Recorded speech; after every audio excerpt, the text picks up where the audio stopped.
Hello दोस्तों, welcome back to our channel, जिसमें आज की वीडियो में हम कवर करेंगे प्लांट फिजियोलॉजी क्लास 11 की यूनिट नंबर 4। तो स्टार्ट करते हैं चैप्टर नंबर 13 से, which name is photosynthesis in higher plants. तो वही सबसे पहले हम एक एक्सपेरिमेंट की बात करेंगे। तो पहला एक्सपेरिमेंट क्या था? Demonstrate the need of sunlight and chlorophyll. क्या हुआ था? लीफ ली गई थी, उसका आधा एरिया कवर किया गया था ब्लैक पेपर से। ब्लैक पेपर से कवर किया तो फोटोसिंथेसिस ही नहीं हुआ, नो फोटोसिंथेसिस तो नो स्टार्च। और वही जो रिमेनिंग पार्ट था वहाँ फोटोसिंथेसिस हो रहा था, तो स्टार्च देखने को मिला। इससे क्या पता चला? फोटोसिंथेसिस अगर only on green plant in presence of light. Next क्या हुआ था? Demonstrate the need of CO2। CO2 को बताया गया था, CO2 का पता लगाया गया था मोस्ट हाफ लीफ एक्सपेरिमेंट से। इसमें क्या किया गया था? आधी लीफ को कवर किया गया था टेस्ट ट्यूब से। टेस्ट ट्यूब के अंदर क्या रखा गया था? KOH डाला गया था।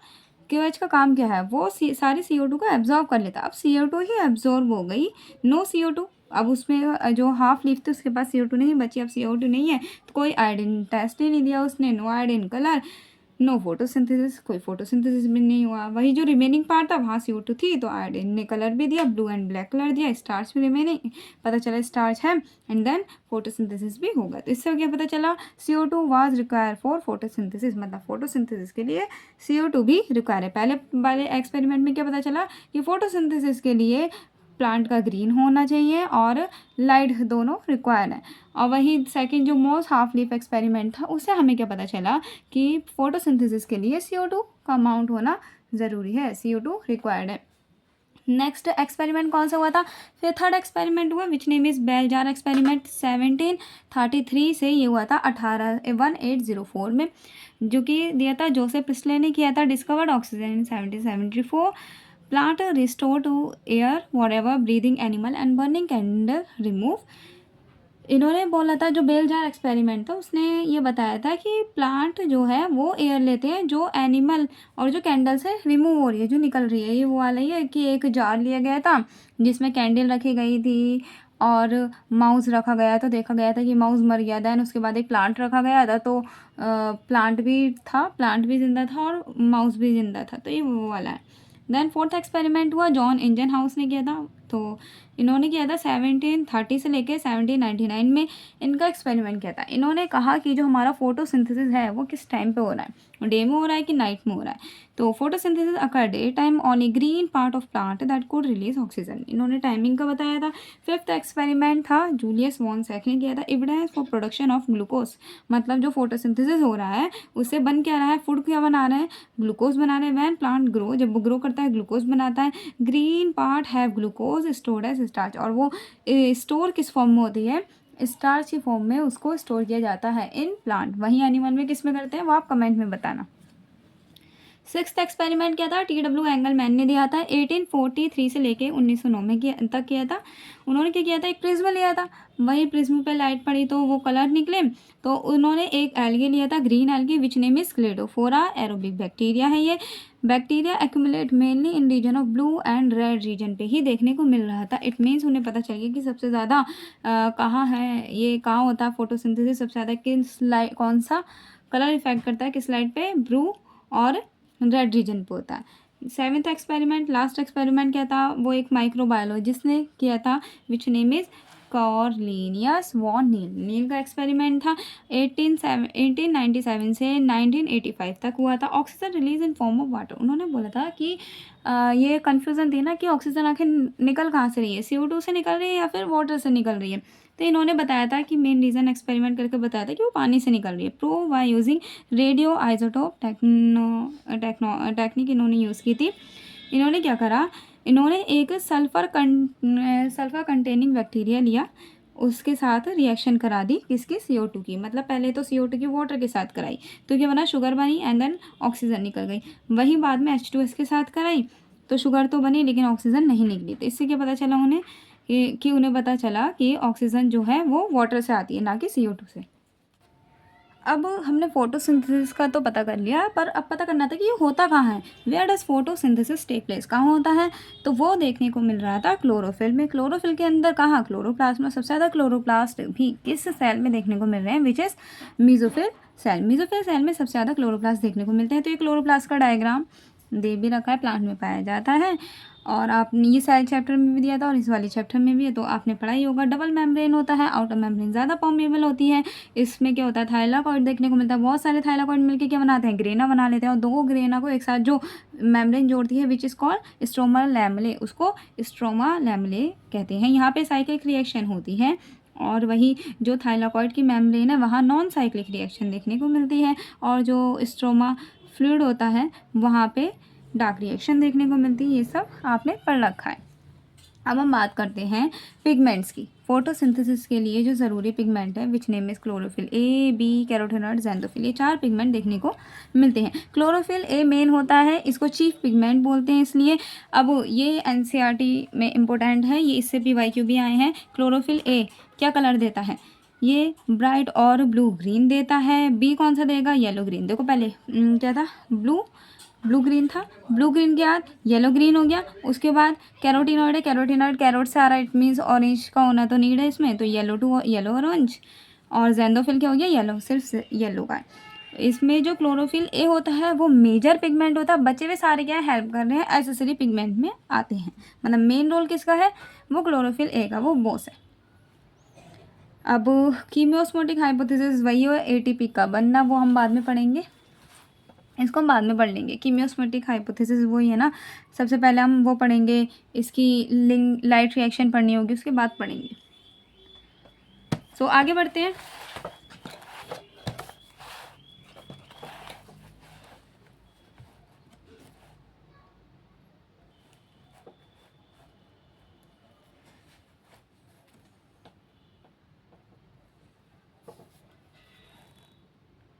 आगे बढ़ते हैं, अब हम बात करते हैं लाइट रिएक्शन की। लाइट रिएक्शन भी दो टाइप की होती है, एक होती है नॉन साइक्लिक, जिसको हम क्या बोलते हैं, जेड स्कीम बोलते हैं। दूसरी होती है साइक्लिक फोटोफॉस्फोराइलेशन होती है। चलो सबसे पहले नॉन साइक्लिक पढ़ेंगे। नॉन साइक्लिक कहाँ देखने को मिलती है, थाइलाकॉइड की मेम्ब्रेन में भी देखने को मिलती है, और लैमेला ऑफ ग्राना में भी देखने को मिलती है। बहुत दोनों देखने को मिलेंगे, फोटोसिंथेसिस 1 और 2 दोनों देखने को मिलेंगे। जो फोटोसिंथेसिस 2 है वहाँ पे पानी टूटेगा, वहाँ स्प्लिटिंग ऑफ वाटर देखने को मिलेगा। ये ना फोटो सिस्टम 2 था, यहाँ पे क्या हो रहा है, पानी टूट रहा है, H+ आयन आ रहे हैं। अब ये कहाँ है, सबसे ज़्यादा अमाउंट कहाँ है इसका, ल्यूमन में है। ये क्या है, ये हमारी मेम्ब्रेन है, ये पूरी मेम्ब्रेन है, ल्यूमन में H+ का अमाउंट ज़्यादा है। और क्या होगा, यहाँ से जो इलेक्ट्रॉन बना है, इलेक्ट्रॉन भी मिला है, ये इलेक्ट्रॉन क्या होगा, यहाँ से क्लोरोफिल ए इसको क्या करेगा, कैप्चर कर लेगा। देन वहाँ से ये इसको इलेक्ट्रॉन को सबसे पहले कौन पकड़ेगा, उसको जो सबसे पहले पकड़ता है विच इज़ फ्योफाइटिन इसको सबसे पहले कैच करेगा। इसको बोलेंगे प्राइमरी इलेक्ट्रॉन एक्सेप्ट। सबसे पहले इसने एक्सेप्ट किया। प्राइमरी इलेक्ट्रॉन एक्सेप्टर के बाद प्लास्टोक्विनोन, देन साइटोकाइनिन, उसके बाद प्लास्टोसाइनिन, इन सब के पास जाएगा। देन उसके बाद फोटो सिस्टम 1 होगा। इसकी वेवलेंथ पूछी जाती है। फोटो सिस्टम 1 की वेवलेंथ है 700 नैनोमीटर, और सेकेंड वाले की क्या थी, 680 नैनोमीटर थी। वहाँ से वही प्राइमरी इलेक्ट्रॉन एक्सेप्टर आ गया। अब इसमें जो हमारा जेड स्कीम होती है, नॉन साइक्लिक होती है, इसमें क्या होता है, इसमें NADPH2 भी बनता है। पहली बात तो ये, और सेकंड चीज़ इसमें क्या थी, इसमें ये पूछा जाता है प्राइमरी इलेक्ट्रॉन एक्सेप्टर कौन था, है ना, फियोफाइटिन था। सेकंड पूछा जाएगा NADPH2, ये वाला पूछा जाता है। अब वही हम बात करते हैं किसकी, एक चीज़ और पूछी जाती है इसमें, ये जो हमारी नॉन साइक्लिक रिएक्शन होती है इसमें फोटो सिस्टम 1 और 2 दोनों देखने को मिलता है। वहीं जो हमारी साइक्लिक है इसमें सिर्फ और सिर्फ फोटो सिस्टम 1 देखने को मिलता है। तो वही चीज़ लिखी है, साइक्लिक फोटोफॉस्फोराइलेशन क्या होता है, इन स्ट्रोमा लैमेले में देखने को मिलेगा। इसमें फोटो सिस्टम 2 नहीं होता, ना ही इसमें NADP रिडक्टेज एंजाइम बनता है। ये यहाँ सिर्फ फोटो सिस्टम 1 देखने को मिलता है, और वही साइक्लिक प्रोसेस चलता है। वही प्राइमरी इलेक्ट्रॉन एक्सेप्टर कौन था, यहाँ पे फिरोडॉक्सिन था। फिरोडॉक्सिन जो होता है वो सल्फर कंटेनिंग प्रोटीन होता है। वहीं फिर से फ्योफाइटिन, प्लास्टोक्विनोन, साइटोकाइनिन, इनसे होता हुआ गया, और ये साइक्लिक प्रोसेस चल गया। साइक्लिकली जो है इलेक्ट्रॉन ऐसे साइकिल बना के इसकी साइकिल पूरी कर लेता है। तो अब बात करते हैं डार्क रिएक्शन की। डार्क रिएक्शन जिसको हम C3 साइकिल भी बोलते हैं और केल्विन साइकिल भी बोलते हैं, यहाँ ये दोनों में देखने को मिलती है, मोनोकोट में भी और डाइकोट में भी। फर्स्ट CO2 एक्सेप्टर क्या होता है, RUBP होता है, जो कि 5 कार्बन का होता है, इसको हम रुबिस्को बिसफॉस्फेट बोलते हैं। फर्स्ट स्टेबल प्रोडक्ट बनता है PGA, 3 कार्बन का होता है, इसको हम फोस्फोग्लिसरेट बोलते हैं। और एंजाइम इसमें जो यूज़ किया जाता है which name is Rubisco C3 plant में देखने को मिलता है, मीसोफिल सेल में, और C4 प्लांट में देखने को मिलता है ये बंडल शीथ सेल में। अब इसकी स्टेज क्या है, प्रोसेस कैसे होता है, सबसे पहले इसमें कार्बोक्सिलेशन होगा, मतलब जो हमारा 5 कार्बन का RuBP था वो क्या होगा, इससे कार्बन डाइऑक्साइड से ऐड होगा।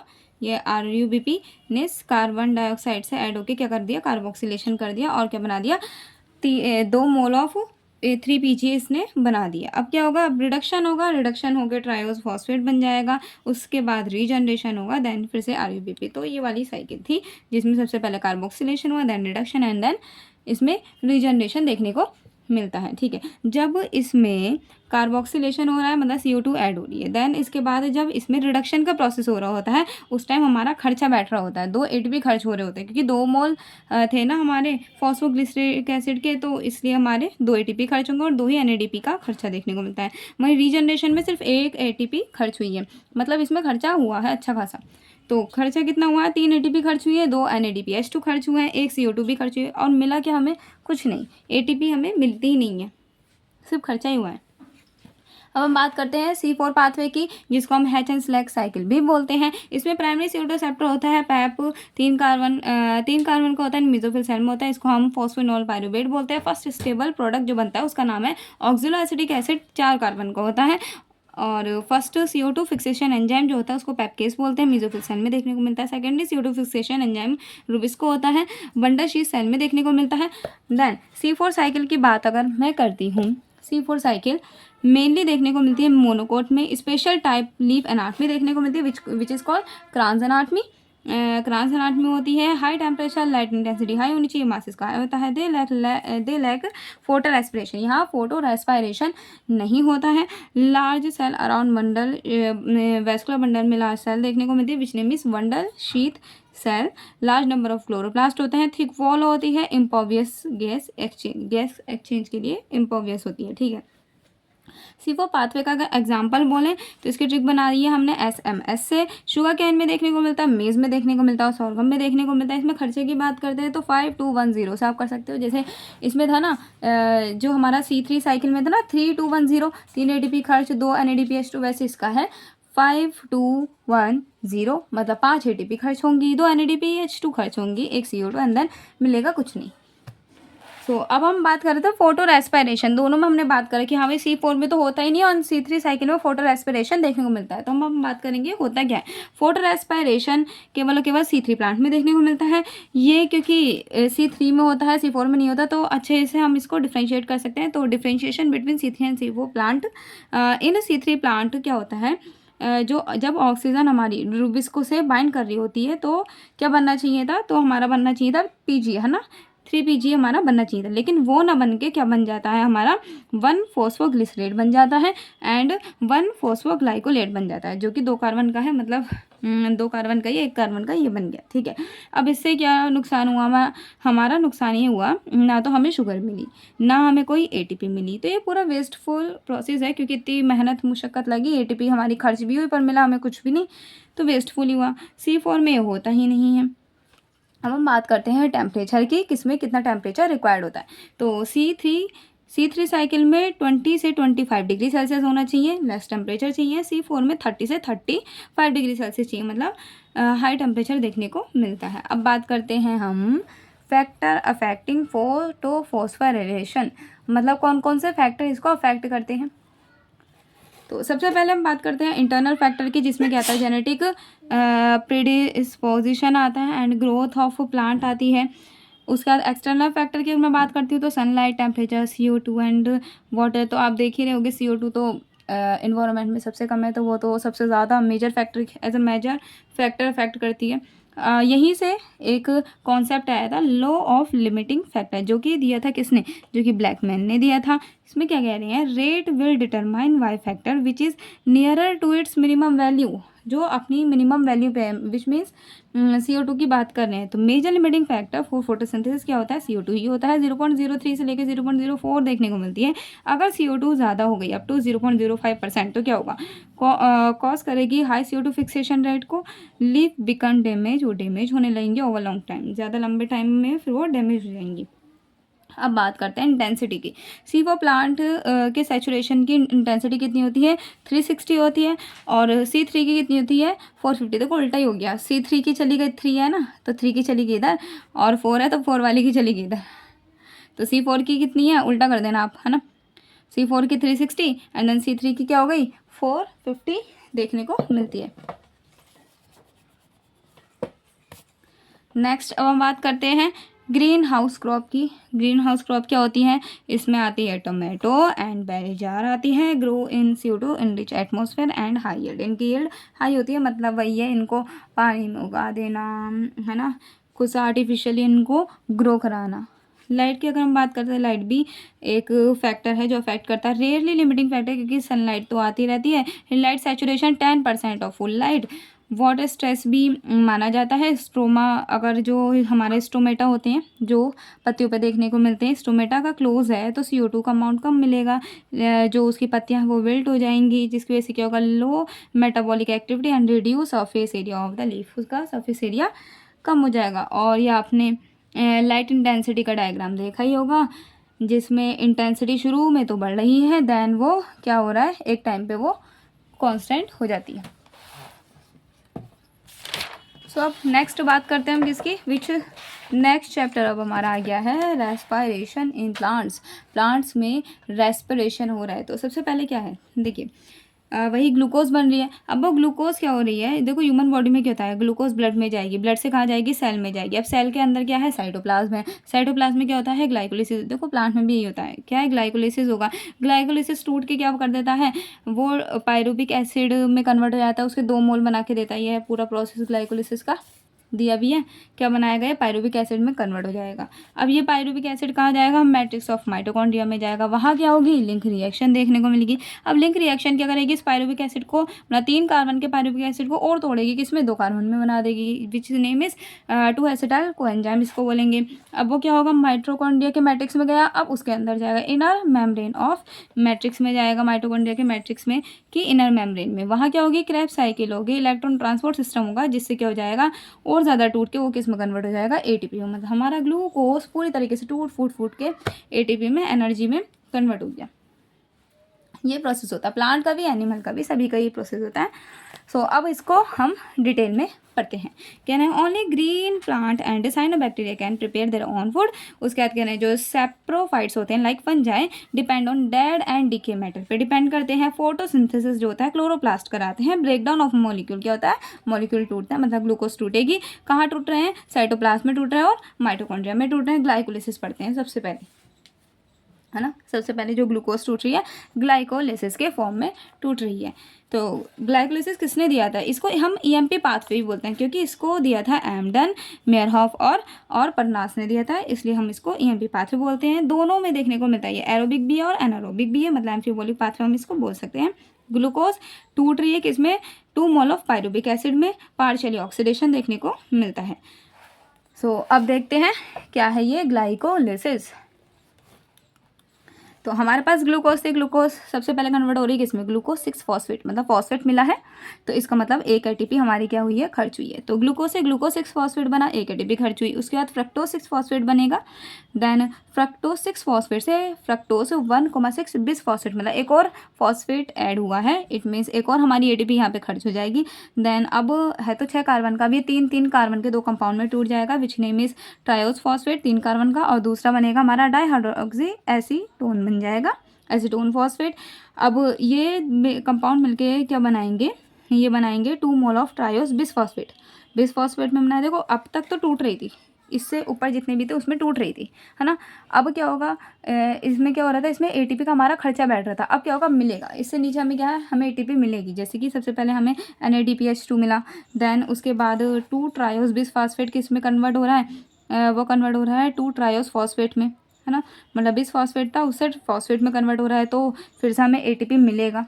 देन उसके बाद क्या हो रहा है, वो 2 फॉस्फोग्लिसरेट बन रहा है, उसके बाद 2 फॉस्फो इनोल पायरुवेट में कन्वर्ट हो रहा है, उससे 2 फॉस्फो टू पायरुविक एसिड बन रहा है। तो मतलब देखो पायरुवेट फिर से अब हट गया जो एक था, तो पायरुविक एसिड, तो फिर से एटीपी मिला। तो इससे क्या हुआ, पहले देखो 2 एटीपी का हमारा खर्च हुआ था, हमने ऊपर क्या देखा, हमारा 2 एटीपी का खर्च हुआ था। तो स्टार्टिंग में जब वो 6 फॉस्फेट बन रहा था, देन सेकंड था वो जब 20 फॉस्फेट बन रहा था, 1,6 20 फॉस्फेट बन रहा था, तब हमारे एटीपी का खर्च हुआ। अच्छा, इसमें पता है एंजाइम भी याद करने होते हैं। ग्लूकोज से ग्लूकोज 6 फॉस्फेट बनेगा हेक्सोकाइनेस की प्रेजेंस में, देन फ्रक्टोज 6 फॉस्फेट बनेगा फोस्फो हेक्सो आइसोमेरेज से, और फ्रक्टोज 1,6 20 फॉस्फेट बनता है फोस्फो फ्रक्टोकाइनेस से। ये एंजाइम आप लर्न कर लेना, 3 ही काफ़ी, वैसे तो सभी में एंजाइम यूज़ होते हैं, स्टार्टिंग के 3 ज़्यादा इंपॉर्टेंट है।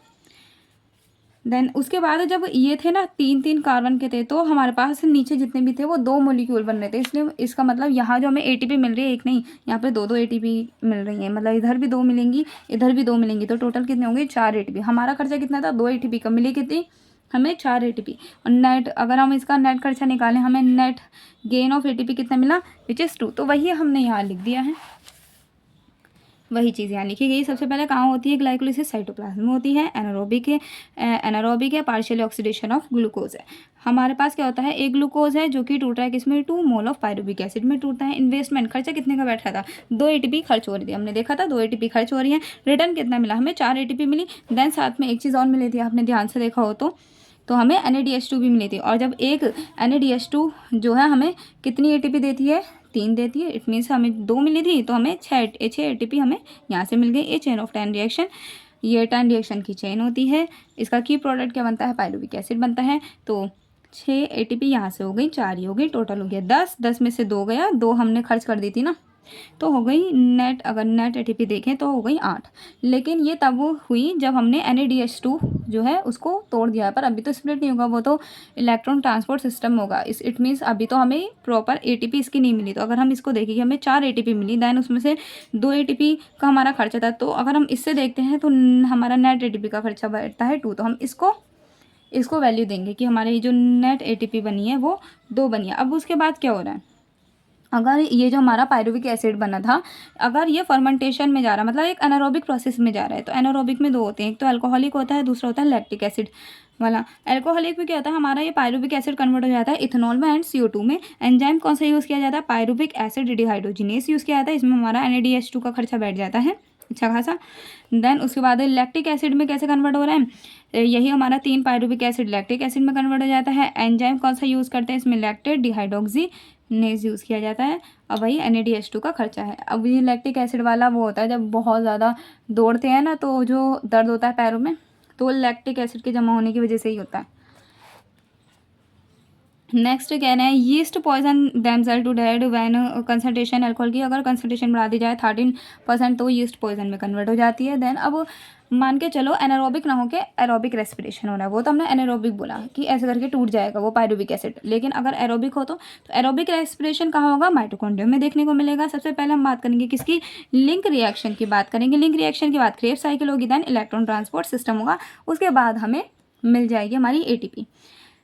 तो क्रेब्स साइकिल क्या होती है, लिंक रिएक्शन और क्रेब्स साइकिल दोनों ही मैट्रिक्स ऑफ माइटोकॉन्ड्रिया में देखने को मिलती है। और जो इलेक्ट्रॉन ट्रांसपोर्ट सिस्टम होता है वो इनर मेम्ब्रेन ऑफ माइटोकॉन्ड्रिया में देखने को मिलती है। लिंक रिएक्शन में क्या हो रहा है, यही पायरुविक एसिड जो है 3 कार्बन का वो टूट के बना रहा है 2 कार्बन का एसिटाइल कोएंजाइम। 3 कार्बन का पायरुविक एसिड टूटकर क्या बनाता है, 2 कार्बन का एसिटाइल कोएंजाइम बना लेता है, जिसमें हमें क्या बेनिफिट मिलता है, CO2 निकलती है ना, CO2 मिल जाती है, और NADH2 हमें देखने को मिलता है। हो गया लिंक रिएक्शन। देन अब बात करते हैं हम किसकी, क्रेब्स साइकिल के। क्रेब्स साइकिल के बहुत सारे नाम हैं। इसको हम TCA साइकिल भी बोलते हैं, इसको हम ट्राई कार्बोक्सिलिक एसिड साइकिल भी बोलते हैं, और इसको हम सिट्रिक एसिड साइकिल भी बोलते हैं, एम्फीबॉलिक साइकिल भी बोलते हैं। ये सब इसके नाम हैं। बात करते हैं एसिटाइल कोएंजाइम। अब बात करते हैं हम किसी क्रेब्स साइकिल की। तो वो जो हमारा एसिटाइल कोएंजाइम बना था अभी इसमें पार्टिसिपेट करेगा, तो ये जो 2 कार्बन का एसिटाइल कोएंजाइम था ये ऐड हो जाएगा किससे, ऑक्सीलो एसिटिक एसिड से। और ये हमारा फर्स्ट मेंबर होता है जो यूज़ किया जाता है, first member oxaloacetic acid join करेगा किससे, एसिटाइल कोएंजाइम से, और बना लेगा क्या, सिट्रिक एसिड। अब यही सिट्रिक एसिड क्या होगा, यहाँ से CO2 रिमूव होगी और बना लेगा अल्फा कीटोग्लूटारिक एसिड। इनके कार्बन पूछे जाते हैं, ये PYQ में आ चुका है। सिट्रिक एसिड कितने कार्बन का होता है, 6 कार्बन का। देन वो क्या बनाएगा, 5 कार्बन का अल्फा ग्लूटेरिक एसिड बनाएगा, उससे बनेगा 4 कार्बन का सक्सिनिक एसिड, उससे बनेगा वही 4 कार्बन का मैलिक एसिड। देन वही प्रोसेस कंटिन्यू चलता रहेगा। अब मेन क्वेश्चंस जो बनते हैं वो देखते हैं। डीकार्बोक्सिलेशन मतलब कार्बन निकल रही है, तो किस प्रोसेस में निकल रही थी? एक तो ये देखो 4 और 2 मिलके बना दिए 6, तो मतलब 6 से जब 5 बनेगा तो इसमें CO2 निकलेगी। और किस में निकल रही थी? 5 से जब 4 कार्बन का बनना था, सक्सिनिक एसिड जो बन रहा था, इसमें निकल रही थी CO2। यहाँ दिखाया भी है CO2 निकल रही है, साथ में NADH2 निकल रहा है। और इसमें दिखा रहे हैं ये जो अल्फा कीटोग्लूटारिक एसिड से सक्सिनिक एसिड बन रहा है, इसमें CO2 भी निकल रही है, NADH2 भी निकल रही है और GTP भी मिल रही है ना। तो इन दो में मिल रही है। तो वही पूछा गया है कि डीकार्बोक्सिलेशन किस में हो रहा है, तो 2 स्टेप में हो रहा है। पहला स्टेप क्या था? जब सिट्रिक एसिड से अल्फा कीटोग्लूटारिक एसिड बन रहा है, और सेकंड जब अल्फा कीटोग्लूटारिक एसिड से सक्सिनिक एसिड बनता है। इन 2 स्टेप में देखने को मिलती है। सेकंड क्वेश्चन कहाँ से बनता है? उसमें पूछते हैं सबस्ट्रेट लेवल ऑफ फॉस्फोराइलेशन कहाँ देखने को मिलता है। मतलब सबस्ट्रेट लेवल फॉस्फोराइलेशन का मतलब है GDP कहाँ बन रहा है। तो GDP कहाँ बनता है? तो वो बनता है जब सक्सिनिक एसिड बन रहा होता है, मतलब सक्सिनाइल को एंजाइम से जब सक्सिनिक एसिड बन रहा होता है तो GDP बन रहा है। तो इसी प्रोसेस को बोलेंगे हम सबस्ट्रेट लेवल ऑफ फॉस्फोराइलेशन देखने को मिल रहा है। हो गया, समझ में आ गया होगा। अब मैट्रिक्स रिएक्शन की बात करते हैं तो वही रिएक्शन को बता रहे हैं कि कैसे जो हमारी पायरुविक एसिड है वो टूट के किस में कन्वर्ट हो रही है? CO2 में हो रही है। तो जिसमें रिक्वायरमेंट हमें क्या क्या मिल रहा है? इसमें हमें NADH2 मिलता है, NADH2 बना देता है, FADH2 बना देता है, एंड देन वाटर की नीड होती है, ATP में कन्वर्ट हो जाता है, और ये माइटोकॉन्ड्रिया के मैट्रिक्स में देखने को मिलता है। वही सब बताया जा रहा है इस रिएक्शन में। सो अब हम बात करते हैं कि ग्लूकोज टूट के क्या क्या रिलीज़ कर रही है, क्या बेनिफिट हमें देखने को मिल रहे हैं। देखो, ग्लूकोज टूटी, उसने हमें CO2 दी, उसने हमें 8 NADH2 दिए, उसने हमें 2 FADH2 दिए, 2 ATP भी हमें मिली। ये प्रोसेस किस में हुआ? ये हमें क्रेब्स साइकिल में मिला है। TCA साइकिल में हमें इतना कुछ मिल चुका है। CO2 मिली, 8 NADH2 मिले, 2 FADH2 और 2 ATP देखने को मिली हैं इन क्रेब्स साइकिल। सो अब नेक्स्ट की बात करते हैं। नेक्स्ट है थोड़ा कन्फ्यूजिंग, काफ़ी ज़्यादा कंफ्यूज कर देता है ये अगर समझ में नहीं आता तो, और समझ में आ गया तो क्या ही कहने, मज़े हैं। सेकंड, अब नेक्स्ट है हमारी इलेक्ट्रॉन ट्रांसपोर्ट साइकिल, और इसी को हम बोलते हैं ऑक्सीडेटिव फॉस्फोराइलेशन। इसमें देखने को मिलता है, कहाँ होती है? Inner mitochondrial matrix of mitochondria में देखने को मिलती है। यहाँ पे oxygen act as terminal electron acceptor की तरह काम करता है। ऑक्सीजन, इलेक्ट्रॉन और प्रोटॉन तीनों मिलकर मेटाबॉलिक वाटर बनाते हैं। साइटोक्रोम C जो है कॉम्प्लेक्स 3rd एंड 4th दोनों में देखने को मिलता है। ये मोबाइल कैरियर का काम करता है। Succinate dehydrogenase present on outer side of, ये आउटर साइड पे प्रेजेंट होता है इनर माइटोकॉन्ड्रियल मैट्रिक्स के। The metabolic pathway through which electron passes from one carrier to another carrier, उसी को हम इलेक्ट्रॉन ट्रांसपोर्ट सिस्टम कहते हैं, जिसमें इलेक्ट्रॉन आउटर से इनर मेम्ब्रेन की तरफ क्या करता है? ट्रांसफ़र होता रहता है, ट्रांसपोर्ट करता रहता है। प्रेजेंट इन किसकी प्रेजेंस में? इनर माइटोकॉन्ड्रियल मेम्ब्रेन के प्रेजेंट में। अब इसके कॉम्प्लेक्स याद कर लेना, PYQ में पूछे गए हैं। कॉम्प्लेक्स 1 क्या है? NADH हाइड्रोजिनेस है, क्या करता है? सिट्रिक एसिड साइकिल ऑक्सीडाइज करता है। FADH2 कॉम्प्लेक्स 2 होता है, जनरेट होता है ड्यूरिंग ऑक्सीडेशन ऑफ सक्सिनेट, जब सक्सिनेट का ऑक्सीडेशन और होता है in citric acid cycle, reducing equivalent of ubiquinone को किस में कर देगा? यूबिक्विनॉल में कन्वर्ट कर देता है ये, मतलब कीटोन को अल्कोहल में कन्वर्ट कर देगा। साइटोक्रोम C हमें पता है कॉम्प्लेक्स 3rd एंड 4th में यूज़ किया जाता है। Small protein attach to outer surface of inner membrane ubiquinol को ऑक्सीडाइज करने का काम करता है। वो जो अल्कोहल था उसको अब ये क्या करेगा? ऑक्सीडाइज करेगा। कॉम्प्लेक्स 3rd के पास होता है साइटोक्रोम BC1 और 4th के पास होता है cytochrome C oxidase. Cytochrome C oxidase contain करता है cytochrome A3+ 2 mole of copper. Complex 5th काफ़ी इंपॉर्टेंट है, जो कि ATP सिंथेस में यूज़ होगा, ATP सिंथेस कराएगा। Production of ATP from ADP and inorganic phosphate. अब जो हमारा NADH था, हमारा NADH2 जो था, ये ऑक्सीडेशन यहाँ पे, अब जो हमारा इलेक्ट्रॉन ट्रांसपोर्ट सिस्टम हुआ, यहाँ हमें खूब क्या मिलेगी? यहाँ पे हमें मिलेगी बहुत ज़्यादा ATP। तो NADH2 जो है वो उसका ऑक्सीडेशन हो गया, हमें क्या मिलेगा? 3 मोल ऑफ ATP मिलेंगे। FADH2 हमें 2 मोल ऑफ ATP देता है। वहीं जो हमारा GTP होता है वो हमें 1 मोल ऑफ ATP देता है। ठीक है, अब नेक्स्ट की बात करते हैं। The role of oxygen is limited in the terminal stage of process. इसमें ऑक्सीजन का रोल इतना ज़्यादा नहीं होता है। लास्ट वाले प्रोसेस की बात कर रहे हैं, लास्ट में, स्टार्टिंग में तो था। तो the role of oxygen is limited in the terminal stage of process. Oxygen act as final hydrogen acceptor का काम करती है। अब हम बात करते हैं, ये जो हमने पढ़ा था ना एटीपी सिंथेसिस का मेन रोल कहाँ है, इसका मेन रोल होता है कीमियोस्मोटिक हाइपोथेसिस में। कीमियोस्मोटिक हाइपोथेसिस और मेम्ब्रेन लिंक्ड एटीपी सिंथेसिस भी इसको बोलते हैं। यूज़ क्या है इसका, एटीपी सिंथेसिस में यूज़ किया जाता है, जो कि कॉम्प्लेक्स नंबर 5 है। इसके दो मेजर कंपोनेंट होते हैं, एक होता है F1, दूसरा होता है F0। जो F0 है वो मेम्ब्रेन के अंदर धसा हुआ है, इट मीन्स वो इंटीग्रल है, और जो F1 है वो कैसा है, वो बाहर है, मतलब वो पेरीफेरी पे है, और यही एटीपी को सिंथेसिस में हेल्प करा रहा है। तो वही चीज़ यहाँ पे लिखी गई है। जो F1 है तो ये क्या है, हेड पीस है, पेरीफेरल मेम्ब्रेन प्रोटीन कॉम्प्लेक्स होता है, कंटेन करेगा साइट ऑफ एटीपी को एटीपी में कन्वर्ट करने की। देन F0 जो है वो एक इंटीग्रल मेम्ब्रेन प्रोटीन कॉम्प्लेक्स है, फॉर्म करेगा चैनल फॉर्म करेगा प्रोटीन क्रॉस इनर मेम्ब्रेन, जिससे प्रोटीन क्रॉस कर जाए। सो ऐसे बनी हमारी एटीपी। ये था हमारा कीमियोस्मोटिक हाइपोथेसिस। सो आगे बढ़ते हैं। आगे बात हो रही है नेट गेन ऑफ एटीपी की। तो पूछा जा रहा है the net gain of ATP during aerobic respiration. Aerobic respiration में एक ग्लूकोज जो है कितनी एटीपी देता है, वो 36 एटीपी प्रोवाइड कराता है। अगर हम इसकी बैलेंस शीट की बात करते हैं तो फर्मेंटेशन में हमें 2 एटीपी मिल रही हैं, वहीं एरोबिक रेस्पिरेशन में बहुत सारी, हमने देख लिया 36, बहुत सारी एटीपी देखने को मिलती हैं। फर्मेंटेशन क्या है, partially break down of glucose है, जिसमें NADH2 क्या होता है, स्लोली NAD+ में कन्वर्ट हो रहा है। और वहीं जो एरोबिक रेस्पिरेशन है वो complete degradation of CO2 and, मतलब इसमें कंप्लीट ब्रेक डाउन हो रहा है, ग्लूकोज कंप्लीटली टूट रहा है CO2 में एंड वाटर में टूट रहा है। यहाँ पे NADH2 फास्टली कन्वर्ट होता है NAD+ में। अब बात करते हैं एम्फीबॉलिक पाथवे क्या होता है। एम्फीबॉलिक वही जिसमें कैटाबॉलिज्म भी देखने को मिल रहा हो और एनाबॉलिज्म भी देखने को मिलता है, उसी को हम एम्फीबॉलिक पाथवे बोलते हैं। तो जो रेस्पिरेटरी पाथवे वो एक एम्फीबॉलिक पाथवे है rather than an catabolic one. कहने की फॉर रेस्पिरेशन के लिए क्या नीड है, जो जितने भी कार्बोहाइड्रेट हैं वो ग्लूकोज में कन्वर्ट होंगे, फैट किस में कन्वर्ट होगी, वो टूट के क्या बनाएगी, ग्लिसरॉल और फैटी एसिड बनाएगी। देन उसके बाद एसिटाइल को एंजाइम और वही रेस्पिरेटरी पाथवे को कंटिन्यू कर देगी, या फिर ये जो ग्लिसरॉल है ये PGA में कन्वर्ट हो गया, देन उसी पाथवे को फॉलो करेगा, और जो प्रोटीन है वो टूट जाएगा प्रोटीएज में और अमीनो एसिड में। मतलब इन्हें टूटना तो है, फैट भी टूटा, प्रोटीन भी टूटा, देन टूट के फिर वो रेस्पिरेटरी पाथवे में पार्टिसिपेट करते हैं। सो नाउ अब इसके लास्ट टॉपिक की बात करते हैं, विच name is respiratory quotient. Respiratory quotient क्या होता है, वॉल्यूम ऑफ CO2 इवॉल्व, कितनी CO2 इवॉल्व हुई है, अपॉन में वॉल्यूम ऑफ O2 कंज्यूम, कितनी ऑक्सीजन को कंज्यूम किया गया है, depend upon the type of respiratory substrate पे डिपेंड करती है। R की वैल्यू 1 है, किसकी, कार्बोहाइड्रेट की। इक्वल अमाउंट ऑफ CO2 है इसमें and equal amount O2 evolve हुई है, मतलब जितनी O2 इवॉल्व हुई है, जितनी CO2 इवॉल्व हुई है उतनी O2 कंज्यूम हुई है।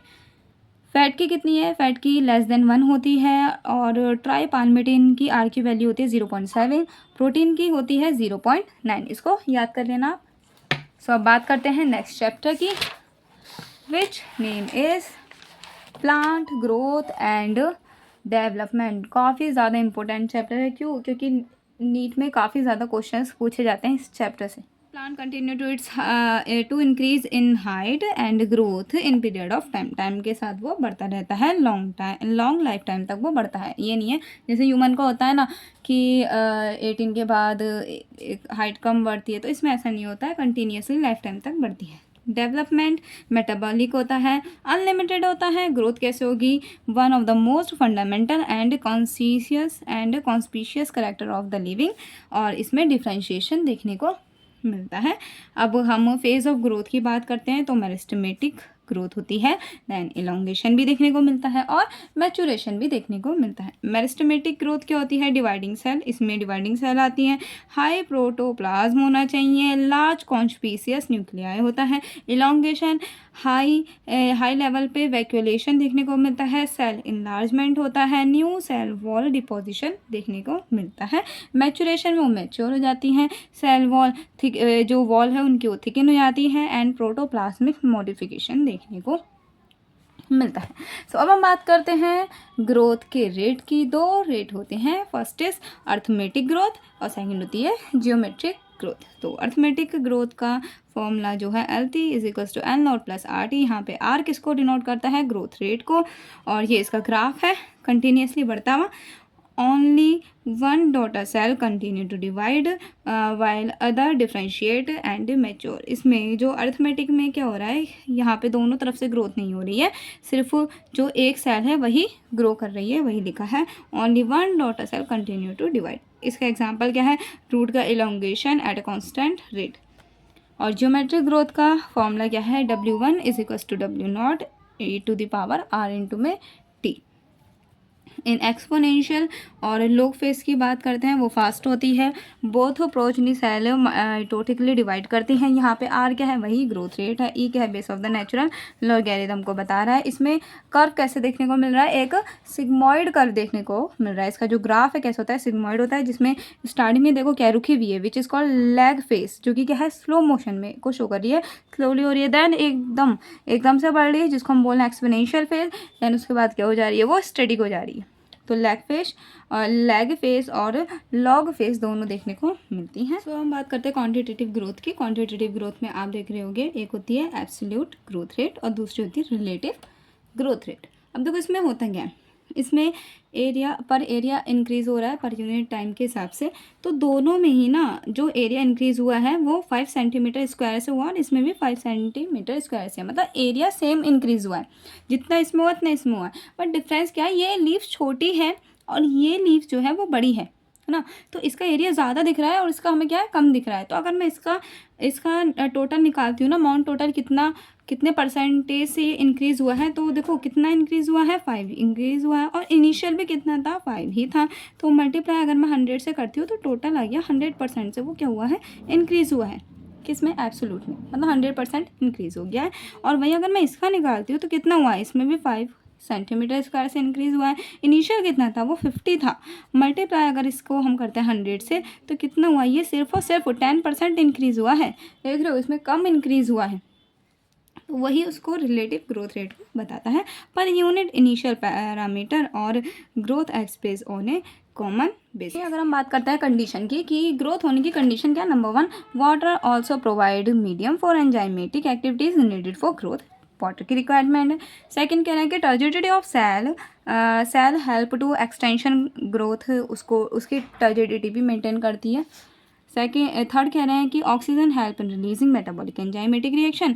और fourth, nutrition for synthesis of protoplasm. Fifth है ऑप्टिमल टेम्परेचर। तो क्या क्या चाहिए, वाटर, देन टर्जिडिटी, आपकी सेल कितनी फूल रही है और कितनी जो है वो सिकुड़ रही है, ऑक्सीजन की रिक्वायरमेंट, न्यूट्रिशन की और टेम्परेचर, ये सब इसको अफेक्ट करता है ग्रोथ को।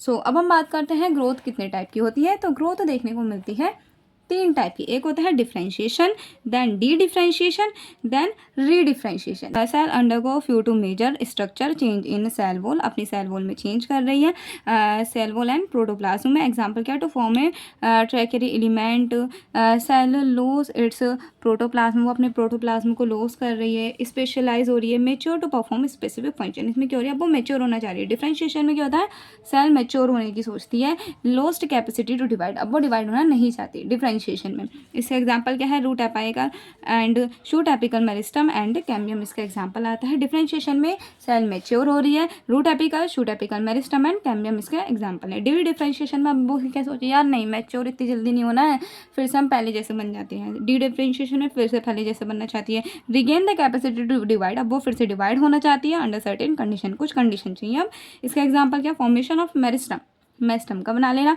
इंटरवेसिकुलर कैम्बियम, कॉर्क कैम्बियम किसका एग्जांपल है, डी डिफ्रेंशिएशन का एग्जांपल होता है। अब रीडिफ्रेंशिएशन, अब वो सोच रही है नहीं यार मैच्योर ही सही थे, अब फिर से मैच्योर बनने की सोच रही है, मतलब रीडिफ्रेंशिएशन हो रहा है। Once again lost capacity to divide, वो फिर से डिवाइड होना नहीं चाहती, बट मैच्योर स्पेसिफिकली फंक्शन, वो फिर से क्या हो रही है, मैच्योर हो रही है। अब बात करते हैं प्लास्टिसिटी की। प्लास्टिसिटी क्या होती है, एक अनफेवरेबल कंडीशन में अपने आप को लीफ का चेंज कर लेना ही प्लास्टिसिटी कहलाती है। जैसे plant follow different pathway in response to environment की वजह से वो अपना पाथवे ही बदल रहा है, और phase of life to form different kind of structure, अपना स्ट्रक्चर ही चेंज कर रहा है। इसका एग्जाम्पल क्या है, heterophylly, cotton and coriander and larkspur इसका एग्जाम्पल है। Some plant differ in shape, वो अपनी शेप को बदल लेते हैं of leaf in air and water which is called buttercup, इसका एग्जाम्पल है। Heterophyllous development due to environment की वजह से वो चेंज हो रहा है। इसका डायग्राम भी एनसीईआरटी में दिया है, आप बुक खोलना आपको मिल जाएगा। नेक्स्ट हम बात करते हैं प्लांट ग्रोथ रेगुलेटर इस पूरे चैप्टर का सबसे ज़्यादा हाई स्कोरिंग टॉपिक है प्लांट ग्रोथ रेगुलेटर। इससे इतने ढेर सारे पीवाईक्यू बनते हैं, बहुत ज़्यादा पीवाईक्यू इससे आते हैं। इसको तो बस आप रट लो, मतलब जितना ज़्यादा आप इसको पढ़ोगे ना, जितना ज़्यादा आप इसको रिकॉल करोगे, आपके लिए बेस्ट है। प्लांट ग्रोथ रेगुलेटर क्या होते हैं? वही प्लांट की ग्रोथ में कौन कौन से हार्मोन चाहिए, कौन कौन से रेगुलेट करेंगे उसको, उसके बारे में बताया गया। Characteristic PGR plant growth regulator कैसे होता है? स्मॉल होते हैं, सिंपल अमाउंट ऑफ केमिकल होते हैं, केमिकल के छोटे छोटे डोज जिनको हम बोलते हैं। तो इसमें क्या आते हैं? सबसे पहले आते हैं इंडोल कंपाउंड। इंडोल कंपाउंड किसे कहा जाता है? IAA, ऑक्सीजन को बोला जाता है। इंडोल 3 एसिटिक एसिड इसकी फुल फॉर्म है। और एडेनिन के डेरिवेटिव क्या होते हैं? एडेनिन का डेरिवेटिव है काइनेटिन।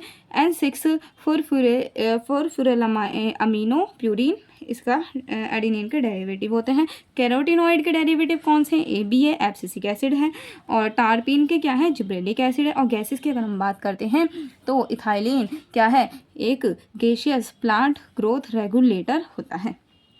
अब जो ग्रोथ को प्रमोट करते हैं, अब वो प्लांट ग्रोथ रेगुलेटर में ये नहीं है सभी ग्रोथ कराएंगे, कुछ रोकेंगे भी। तो ग्रोथ को प्रमोट कौन से कर रहे हैं? ऑक्सिन, जिब्रेलिन, साइटोकाइनिन, ये तीनों क्या कर रहे हैं? प्रमोट कराने का काम कर रहे हैं। और वहीं उसको रोकने का, इनिबिट करने का काम कौन करते हैं? मतलब डोरमेंसी और एब्सिशन कौन कराते हैं? तो वो है ABA एब्सिसिक एसिड क्या है? वो डोरमेंसी कराने का काम करता है। अब देखो ये तो बच्चा इथाइलिन दोनों काम करता है, मतलब ये प्रमोट भी कराएगा और ये रोकने का भी काम करेगा, इनिबिट का काम भी करेगा। Both function but largely act as inhibitor, largely वो एक इनिबिटर की तरह ही एक्ट करता है। अब हम बात करते हैं सबसे पहले इनकी डिस्कवरी की, कि पीजीआर की डिस्कवरी कैसे कैसे हुई थी और किसने की थी इनकी डिस्कवरी। तो सबसे पहले हम बात करते हैं Charles Darwin and his son Francis Darwin की। एक्सपेरिमेंट ऑन कैलियोट्रॉपिक ऑफ कैनरी ग्रास पे उन्होंने एक्सपेरिमेंट किया था। कंक्लूजन क्या निकला था? जो वो tip of coleoptile was site of transmittable थी एंड कॉज कर रही थी बाइंडिंग ऑफ एंटायर कॉलियोप्टाइल। पता है वो क्या कर रही थी? वो जैसे सनलाइट पड़ रही थी, उसको देख के वो क्या हो रही थी? कर्ल हो रही थी, मतलब ऐसा करके शिफ्ट हो जा रही थी, शिफ्टिंग कर रही थी। कौन सी? कैलियोप्टाइल कर रही थी। अब नेक्स्ट है F. Skoog and his coworker Miller की बात करते हैं। तो इन्होंने बताया था कि इसको साइटोकाइनिन को प्रमोटिंग एक्टिव सब्सटेंस का काम कर रहा था, जिसने बताया था काइनेटिन को। इनिबिटर में क्या आता है? इनिबिटर B एब्सिशन 2 एंड डोरमिन आता है। ये सब क्या है? एब्सिसिक एसिड है, ABN। अब हम ऑक्सीजन की बात करते हैं। ऑक्सीजन आइसोलेटेड हुआ, इसको आइसोलेट किसने किया था? ऑक्सीजन को FW वेंट ने किया था। ऑक्सीजन को सबसे पहले आइसोलेट किसने किया था? FW वेंट ने किया था from tip of coleoptile of oat seedling, coleoptile से मिला था ये। और बेकैने इन्होंने फुलिश सीडिंग के बारे में बताया था। Disease of rice seeding cause by fungus Gibberella fujikuroi, इससे जिब्रेलिक एसिड का पता चला था। ये किसने बताया था? कुरोसावा ने बताया था। कजिन कौन थे? कजिन ने बताया था राइपिन ऑरेंज के बारे में। Ripen orange has in the ripening of store unripen banana, जो ऑरेंज है, बनानाज है, इनको राइप कराने में कौन हेल्प कर रहा है? विच इज़ इथाइलिन, जो कि कैसा होता है? गैसेज होता है। मतलब सबसे ज़्यादा राइपनिंग ऑफ फ्रूट में एंड लीफ में कौन है? जो फ्रूट की राइपनिंग में सबसे ज़्यादा रोल निभा रहा है वो इथाइलिन ही है। अब हम बात करते हैं physiology effect of plant growth regulator. कौन सा रेगुलेटर क्या इफेक्ट डालता है? सबसे पहले हम बात करते हैं ऑक्सीजन की। Oxygen first isolated from human urine से निकाला गया था। नेचुरल में क्या था? IAA IBA आइसोलेटेड हुए थे ये फ्रॉम प्लांट से। सिंथेटिक किसे बोलते हैं? NA को एंड 2,4D को। एनएसिटाइल ऑक्सीजन एंड 2,4D है। इसमें यूज़ क्या है? इनके यूज़ से बहुत क्वेश्चंस आते हैं। तो यूज़ क्या है? Number 1 agricultural and horticultural practice में होता है। Second plant propagation, help in initiate rooting in stem cutting. Third promote कराते हैं फ्लावरिंग, किसमें? Example in pineapple. अगर पाइनएप्पल में फ्लावरिंग कराना है तो उसमें आप टिक लगा दो ऑक्सीजन का। फोर्थ क्या कर रहे हैं? Prevent fruit and leaf too early drop, मतलब तुरंत गिरने से उन्हें रोक रहे हैं। बट प्रमोट कर रहे हैं एब्सिशन ऑफ ऑड लीफ, लेकिन जो पुरानी पत्तियां उन्हें गिरने दे रहे हैं। फिफ्थ क्या है इनका? एपिकल डोमिनेंस करा रहे हैं, जो ऊपर बढ़ती हुई जो पत्तियां हैं, जो फूल हैं, एपिकल फ्लावर हैं, उनको डोमिनेंसी दे रहे हैं। एपिकल बड इनहिबिट लेटरल बडिंग, जो लेटरल है साइड वाइज जो बडिंग है उनको हटा रहे हैं। डिकैपेसिटेशन का काम करता है, रिमूवल ऑफ शूट टिप्स, और टी प्लांटेशन में हेल्पफुल है ये। हैच मेकिंग प्रमोट करते हैं ये पार्थेनोकार्पी। एग्जाम्पल क्या है, टोमेटो उसका एग्जाम्पल भी क्या है, ऑक्सीन है। हार्बिसाइड की तरह भी यूज़ किया जाता है। वाइडली यूज्ड टुकुमा 4D को सबसे ज़्यादा हर्बिसाइड के रूप में यूज़ किया जाता है। Does not affect mature monocot plant को अफेक्ट नहीं करते हैं ये। Prepare weed free lawn by gardeners, control xylem differentiation and help in cell division. ये सब इसके रोल हैं। किसके, ऑक्सीजन के कितने सारे काम थे, है ना।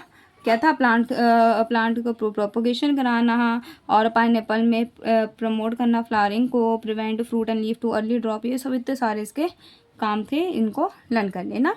देन अब हम बात करते हैं किसकी, जिब्रेलिन की। जिब्रेलिन को हम GA3 से भी डिनोट करते हैं। Is first and most studied gibberellin. कैसा होता है ये सारे जिब्रेलिन एसिडिक होते हैं। यूज़ की बात करते हैं इसके, तो जिब्रेलिन का काम क्या है, increase length of grape stalk, एपिट इलोंगेट, इम्प्रूव इट्स शेप, और क्या सेकंड क्या है, delay senescence, speed up malting process in brewing industry. Third क्या है, spraying sugar cane crop with gibberellin, increase करेगी लेंथ ऑफ स्टीम को, और यील्ड भी हाई कर देगी 20 टन तक। Spraying juvenile conifer with gibberellin, increase करेगी उनकी मैच्योरिटी पीरियड को, एंड अर्ली सीड प्रोडक्शन कराएगी। और फिफ्थ रोल क्या है इसका, प्रमोट करेगी bolting in beet, cabbage, many plants with rosette habit. So अब हम बात करते हैं साइटोकाइनिन की। साइटोकाइनिन क्या है, साइटोकाइनिन डिस्कवर्ड हुआ था as a kinetin form of adenine purine from sperm DNA sperm से मिला था। ये doesn't occur natural in plant, isolate हुआ था ये जियाटीन से। जियाटीन क्या, कॉर्न कर्नल एंड कोकोनट के मिल्क से। Natural cytokinin synthesise where rapid cell division कराता है। एग्जाम्पल क्या, root apex, developing shoot, buds, young fruit, इन सब में। और इसका यूज़ अगर पढ़ते हैं तो नंबर 1 पे क्या है, help to produce new leaf. देखो साइटोकाइनिन जो है ना, मेनली किस पे काम कर रहा है, ये साइटोकाइनिन मेनली पत्तियों पे काम करता है। देखो पत्तियों को क्या कर रहा है, produce new leaf, chloroplast in leaf, lateral shoot growth and adventitious shoot growth. तो लीफ और शूट इन दोनों पे काम करता है। तो जब भी लीफ का भला हो रहा है या शूट का भला हो रहा है तो टिक लगा दो, कौन कौन कर रहा है भला, साइटोकाइनिन कर रहा है। Help to overcome the apical dominance. देखो जो ऑक्सीजन था वो क्या कर रहा था, वो एपिकल डोमिनेंस करा रहा था, ये क्या कर रहा है, ये ओवरकम कर रहा है उसको, उसका अपोजिट काम कर रहा है इसमें, ठीक है। And increase nutrient metabolism, delay leaf senescence. पत्तियों का झड़ना ये क्या करता है, कम कर देता है। अब हम बात करते हैं इथाइलिन, मतलब फलों के लिए बेनिफिशियल जो है। तो इथाइलिन क्या है, गैसियस होता है, senescence and ripening of fruit कराएगा। यूज़ क्या है इसका, यूज़ है इसका break seed and bud dormancy, start germination of peanut seed, sprouting of potato tuber, promote rapid internode and petiole elongation in deep water rice plant में, promote करेगा root growth and root hair formation, initiate करेगा किसको, initiate करेगा flowering करवाएगा ये, and together synchronize fruit set in pineapple, promote करेगा flowering in mango. Ethephon के form में भी यूज़ होता है। Ethephon spread up ripening in tomato and apples and increase कर देगा increase abscission in flowers and fruit. और क्या करता है, इथेफोन प्रमोट कराएगा female flower in cucumber to high yield. तो कुकुम्बर में भी जो फीमेल फ्लावर की हाई यील्ड करवा रहा है वो भी इथेफोन के फॉर्म में, मतलब इथाइलिन ही करा रहा है। अब लास्ट पीजीआर की बात करते हैं जो कि ऑपोजिट काम करता है, which name is abscisic acid. ये क्या कराएगा, ये एब्सिसिक एसिड है तो एब्सिशन ही कराएगा, ये डोरमेंसी करवाएगा, एब्सिशन कराएगा। ये भी ये एब्सिसिक एसिड बोलते हैं इसको। क्या होता है ये स्ट्रेस हार्मोन होता है, रेगुलेट करेगा एब्सिशन एंड डोरमेंसी को। इसका अगर हम यूज़ देखते हैं तो इसका यूज़ क्या है, ग्रोथ एंड मेटाबॉलिज्म को इनिबिट रोक देगा। ये इनिबिट सीड जर्मिनेशन, उसको भी रोक देगा। क्लोज ऑफ स्टोमेटा को बंद करवा देगा in epidermis, and increase tolerant of plant stress करवाएगा। Important role in seed development, maturation and dormancy, opposite to gibberellin. Gibberellin के ऑपोजिट वर्क करता है। ये था हमारा प्लांट फिजियोलॉजी का की रिवीजन सीरीज़। सो आज हमने प्लांट फिजियोलॉजी खत्म कर दी है। आई होप आपको बहुत अच्छे से समझ आई होगी, और जो टॉपिक आपको समझ में नहीं आया है आप हमें बताइएगा, उसकी हम छोटे छोटे सेशन बना देंगे उस टॉपिक के। एंड तब तक के लिए बाय बाय, मिलते हैं नई वीडियो में किसी नए सेशन के साथ।